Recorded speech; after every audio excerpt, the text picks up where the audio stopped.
coffee. Ang coffee. Samantala guys, Thursday is Palengke Day dito sa Unang Hirit. Ang tanong, ready na ba ang mga bayong? Ay, nako, ready na! At ibang klase itong bayong ko. Yes! Maswerte to ha, dahil ito ang UH Lucky Bayong! Yan ang luckiest bayong of all bayongs dahil ang mga nakakahawak niyan aba nakaka-unlihakot. Ay, oo naman. Kasi ang laki na niya talaga. Ang laki talaga. At ngayong Webas may maswerte na namang makakahawak ng UH Lucky Bayong. Galing. Partner Carlo, isang palengke ka nga ngayon. Hi! Good luck! Ayun, natapon Yes, yung partner, coffee. hello. Magandang umaga, Miss Suzy. Diyan sa inyo sa studio at sa ating mga kapusong nanonood sa kanilang bahay. Nandito tayo ngayon sa Batangas City. Yes, dumayo tayo dito sa kanilang new public market kasi tuwing Webes, may tinatawag silang Webesan.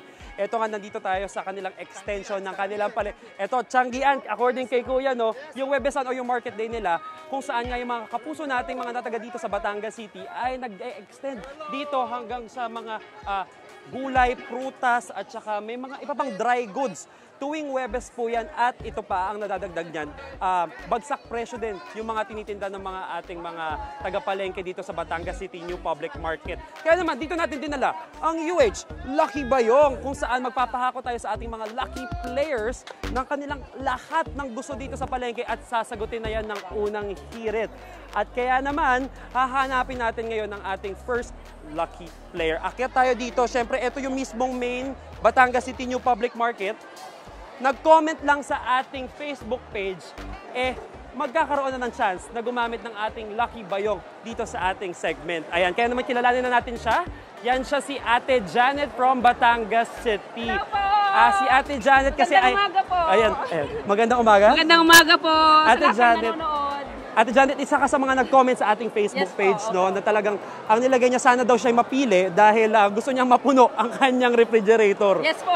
Ate Janet, may pamilya ka na ba? Yes po, sir. Ilan po kayo sa pamilya? 6 po. At usually, when ka pumupunta talaga sa palengke Tuwing dito? morning po. Dito mismo sa Yes, Batangas sir, City dito New Public po. Market. Oo. Ang tanong ko naman yung budget mo, nagkakasa naman sa pamilya mo. Opo, nagkakasya naman po. Pero ilang ulam lang yun? Isa lang po. Oo. Maghapon na po yun. Sa laki ng pamilya nyo, kailangan nyo talaga ng maraming budget. No? Yes, sir. Opo. Kaya naman, lucky ka talaga ngayon dahil ikaw ang gagamit ng ating UH Lucky Bayong, Ate Janet. Ang gagawin mo lang, short recap lang tayo na mechanics natin. 20 seconds on the clock. Meron tayong timer dito. Eto. Ayan. Tapos, pag sinasert ko to, ikot ka na dito sa palengke at saan mo gusto, hakuti mo all you can. Gulay, mapagulay, meat, whatever you want, kung ano ang gusto mo ipasok mo dyan sa bayong. Tapos, when the time is up, ibabalik natin at titingnan natin lahat ng nakuha mo. Alright? Ate Janet, are you ready? Yes po, I'm Okay. ready. Your 20 seconds starts now. Let's go! Ayan, si Ate Janet, inuna niya yung meat. Let's go, Ate Janet. Bilisan natin. Pasok mo lahat sa loob ng bayong. Let's go, let's go, let's go. Meron ka pang 12 seconds. Go, go, tuloy lang, tuloy lang. Naku, talaga tinarget lahat. 8, 7, 6, 5, 4, 3, 2, and time is up. Alright, hands up, Ate Janet. Naka 20 segundo tayo at mukhang pang isang minuto yung nakuha niya. Wait lang, let's see. Oh my goodness!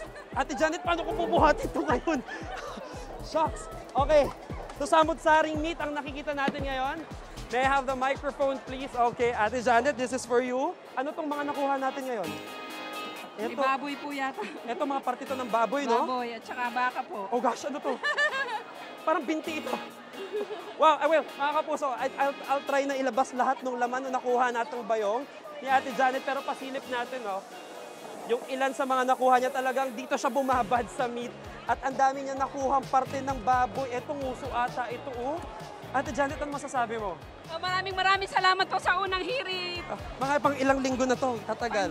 Mga 2 weeks na yata At po. parang kaya mo na mag-start ng piyesta dito sa Batangas City. Sana ipamahagi mo rin yung blessing mo sa ibang Yes mga po, kapuso yes po, natin. opo. Maraming salamat Maraming sa'yo. salamat po. And congratulations mga kapuso. Maghanap pa tayo ng mga next na magagamit ng ating UH Lucky Bayong dito lang sa inyong Pambansang Morning Show. Kung saan laging una ka, unang hirit! Tuloy natin yung paglabas. Okay, Ate Janet, papahawa ko lang saglit. Oh my gosh!